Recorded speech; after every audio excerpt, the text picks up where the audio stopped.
Hey, welcome to the Diabetes Remission Roadmap podcast with the two renegade pharmacists, Brian Bisher and Cory Jenks. You are listening to this because you are a person with type 2 diabetes who is committed and driven to breaking free from this diagnosis and creating a real, meaningful change in your health and life. In these episodes, we're here to help you ditch the scripts with doses of unconventional wisdom on topics such as fitness, nutrition, medication, mindset, and more. So without any further delay, let's dive right in.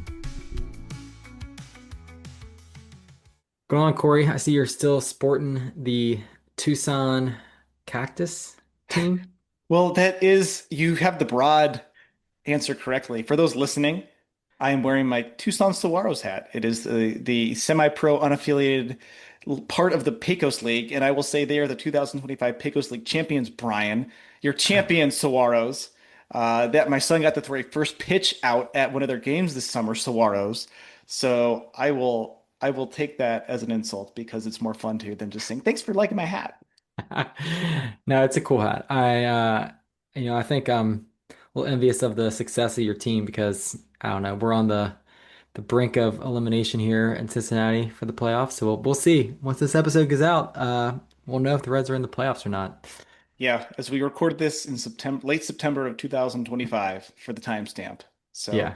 yeah, the Cubs are in the playoffs. They might host a game, they might not. Based on how they're playing, they probably won't go very far. But every trip to the playoffs is a special treat, and my kids don't understand how good they have it with how good the Cubs are relative to their 108 previous years since 2016. So, Yeah. um, Well, speaking of baseball, I mean, that was a really big part of my childhood growing up. And for you, the listeners, we just want to take a step back here and just kind of get to know us a little bit. Like tell them more about our story, our background.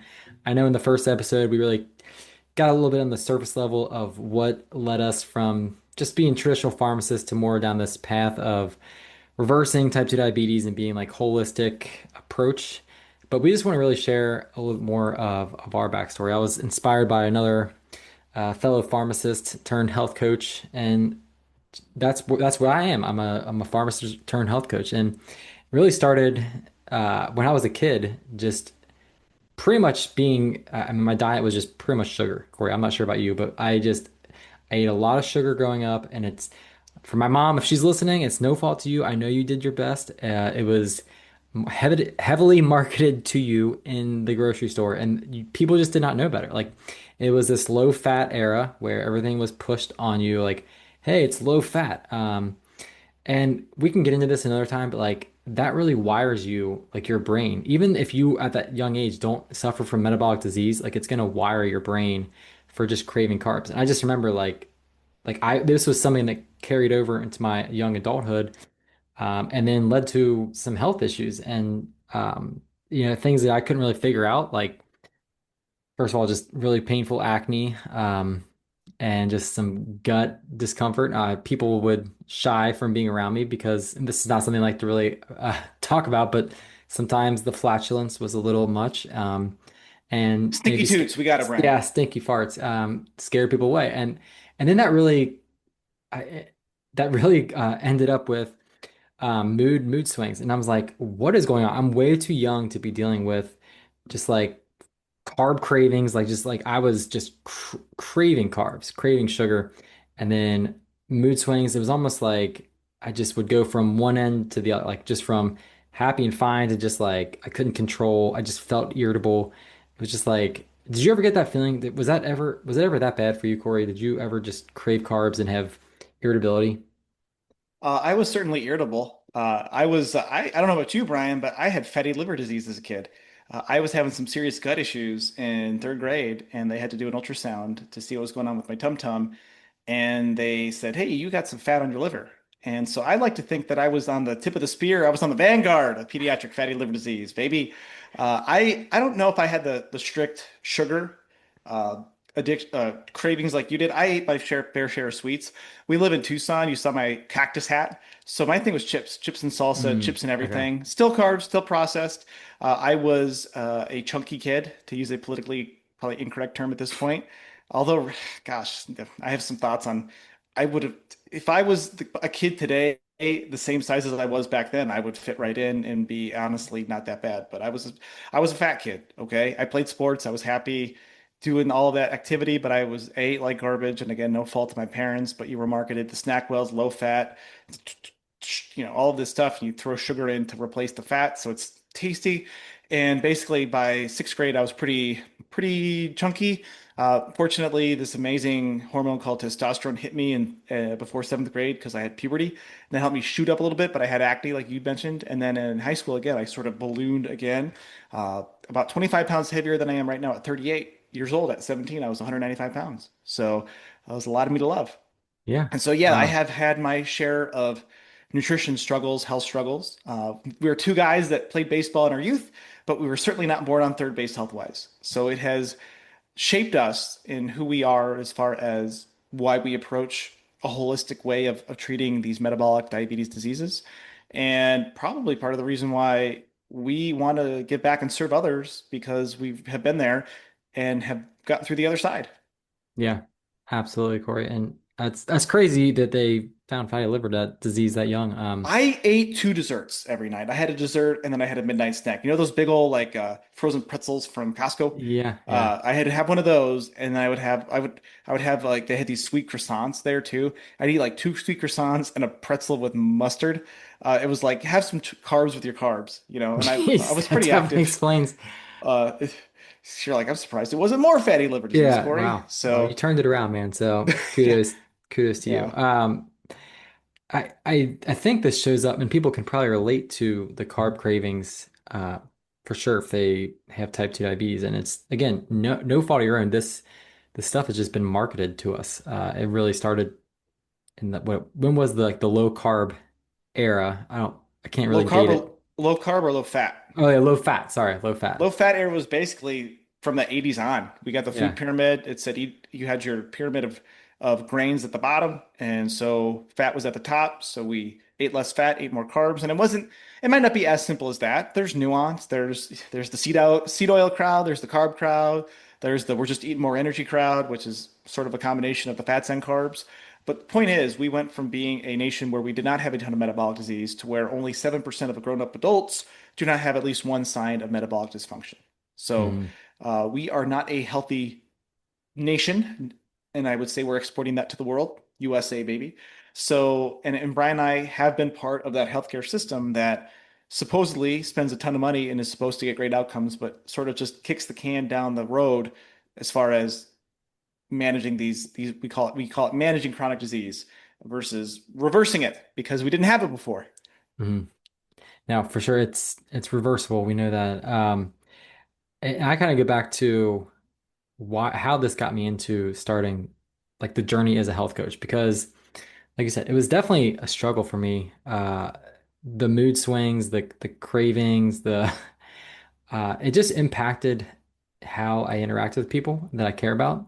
Hmm. And I didn't like that. It was not good for relationships. They would tell me that I was just more of an angry person. I'm like, I don't want to be an angry person. I think it really had a lot to do with, again, what was going on with my gut. This is yeah, I won't even get into the protocols I did, but I went down the rabbit hole, baby. I went way beyond and just learned a lot.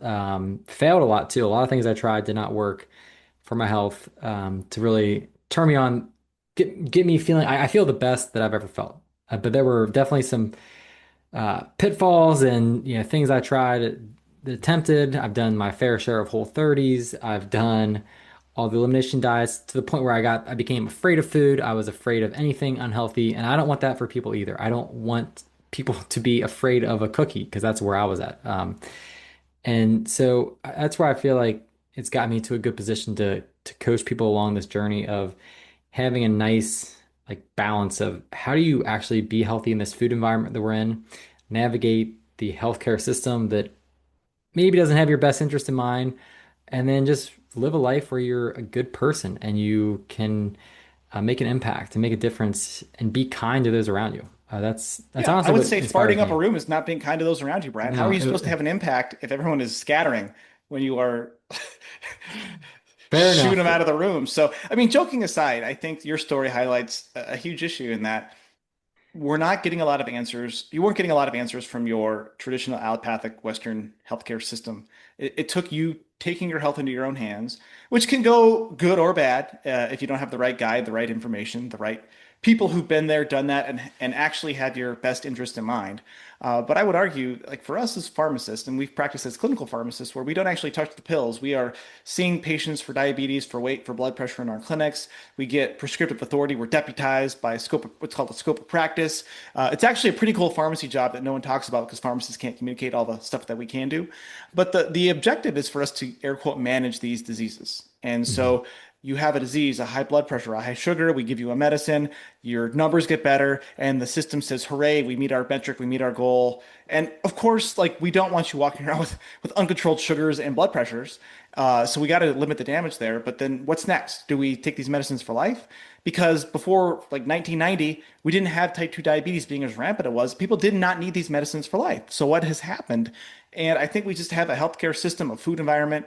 All of these things are conspiring to keep people from their optimal health, keep them from being healthy, strong, vibrant. And as you said, when we're at our best, we can have a great impact on people. But if we are tired, lethargic, mood swinging, farting up a storm, we cannot focus on the things that matter, our family, our friends, our the work that we do.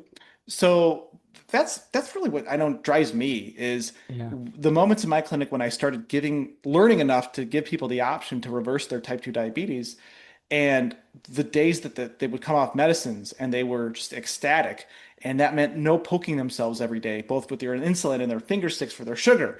It meant that they could travel without insulin. It meant they didn't have to go to the pharmacy every month. Like there is a freedom to this that when you unchain yourself from relying on the healthcare system, which is inefficient at best, you get to live life in a way that you could have only dreamed of before you're given the option to get healthy again. Well said, Corey. I think you really hit the nail on the head, so to speak, in terms of what really drives us to do this. And listen, we could Yeah, have stayed in our clinics, yeah, and I don't. Full disclosure, pharmacists are well compensated relative to the average American salary. We could have kept doing what we were doing, handing out pills, collecting our paycheck, shoving down the feelings of guilt and regret and emptiness into our stomachs, probably causing more gas for Brian. I can't speak for for yourself. It would generally did not manifest itself in that way for me. We could have kept doing that, and that's what a lot of people do. And it's you get out, you have there are student loans, there are kids, there's mortgages, there's cars. You get caught up in this race, the rat race of the world, and you got to make that money. And I don't fault people for doing it. I think they're acting in their best interest. If you have not learned that the opportunities for diabetes and other metabolic disease reversal is out there, you're going to keep doing your job, handing out pills and feeling like you're doing a good job. But for us, it's just like we couldn't take it anymore. Like it sounds like what was sitting through a bad movie. I just can't take it anymore. I don't care if I paid the money for the ticket. I don't care if I paid the money for the degree. And waiting for a healthcare system to let us practice in the way that we want to hit the number of people we want to reach would be waiting forever. And so yeah, we're here now. And we're reaching as many as we can because we know that there's hope out there. And when we talk to people and there's no hope, they're at the end of the line and they don't know what to do, it's sad and it's an affront to our great wealthy nation that people reach this point, but they do. So here we are, here, ready to help. yeah. And I would say for those providers that are out there, like still doing the status quo, running that race. Again, I don't blame them. I would say a lot of them maybe haven't gone through the extent of the health struggles that I know I went through, maybe you went through. How many of them had fatty liver disease as a kid? But yeah, not to say a lot of them are the picturesque form of health. I would say, just at least from the sample sizes I've seen, that are healthier professions out there. Healthcare, ironically, is not a profession filled with healthy people. Hmm. Let's not get into that. But that's an ironic, just in and of itself, that the healthcare profession is not filled with healthy people. Um, but it is filled with, like, I know for me, the idea of just continuing to talk to people about their prescriptions, it was like I was just telling them it was okay to just keep doing what they're doing. And for me, I don't want that. I don't want to just, I didn't want to accept the average status quo for myself. And yeah, doing this kind of work is hard. It is hard work. It has taken a long time to get where we are at in terms of the knowledge and the experience. And you have to just, I've had fellow pharmacists reach out to me. They're like, Brian, how, like, I want to do what you're doing. And I tell them, well, it's not going to be easy. Like, you have to just put in the repetition. You have to be ready to fail, and just put in a lot of hours to perfect this craft because it comes down to communication and knowing how to listen to people and knowing how to coach people. It's not something that comes naturally that we learn about in pharmacy school. I can tell you that. Well, also humility. And So humility, yeah. I've been studying metabolic disease specifically for, I would say, 10 years. And it was one of those situations where you hear someone talk about diabetes reversal and you're like, we weren't taught that in pharmacy school. And you listen to one podcast, one lecture, read one book, and you can't stop when you realize, oh my gosh, there is this other path out there. And it is not easy. And it has been a winding road for the last decade of learning about this. And I can tell you the next decade will be a winding road too, because when we graduate pharmacy school, when we see you graduate med school, it's like half the stuff you've learned is obsolete, and the other half is I forget the statistic, but it's true. Like a lot of the stuff that we learned in pharmacy school is no longer the case because knowledge keeps advancing. So I think I love this idea of strong convictions held loosely. I have strong ideas about things, but I'm willing to listen to new evidence, and not a lot of providers in healthcare are willing to do that. But we're standing here today helping helped hundreds and thousands of people because we were willing to be humbled, and consider that maybe what we were taught wasn't right because the standard of care fails 99% of the time for type 2 diabetes reversal. Yeah. So that's all I need to say about that is that statistic is jarring. It should piss you off because wait a minute, what my doctor's being taught and told is a failure almost all the time if my goal is to not have to take medicines. So Yeah. Brian, have we hit the pain points? Have we I hit the think we've hit, journey? I Have we think we hit have. that? Okay. Yeah, I mean, with the idea of type 2 diabetes management, there is no management, there is no intention for remission with the medications. It's Yeah. just literally to cover the root cause, pee out, put away, stuff in more sugar. We'll talk about more of that in another episode. I think we've hit it though, Corey. I really do. Hopefully, people now can walk away from this episode knowing that the reason why we got into this, why we care, that we do have we're vested interest in their health, and we just couldn't find the jobs out there that we wanted to do. So we just have created the job for ourselves. And Yeah. that's what entrepreneurship is, right? It's seeing a problem in the world and just coming up with a solution to it. So, Yeah. And we'd like to think that we have a really good one. And I also you know that if you ever want to invite us to any place and you can only pay for one of us to come, you'll ask for me because there's a less chance that I will smell bad. So I've just uh yeah, established that right off the bat now. Brian is I've hung out with him many times. He smells great. So I'm not the one using beef tallow deodorant. So, well, yeah. Well, that's why it smells so great. yeah. So All right. Well, I think that's enough. We got a master class. I'll put that in the comments. Check it out. If you could, it would mean a lot to rate this show. If you find any value in it at all, just leave us a rating and review. We would also appreciate that. yeah, See you you on the can, next episode. yeah, and you Oh, can go back and check our past episodes. Today was a little bit more of a welcome back to knowing us show, but we have some great Q&A episodes, some great clinical discussions in previous episodes. And if you have a specific diabetes question for us, send us an email, send us a message. We also have a great Instagram account, so you can send us a DM there, and we'll see you on the next episode. yep. Talk soon. Thanks for listening. Now go ahead and hit that subscribe button so you don't miss a single episode, and you can join us on the journey and roadmap to remission.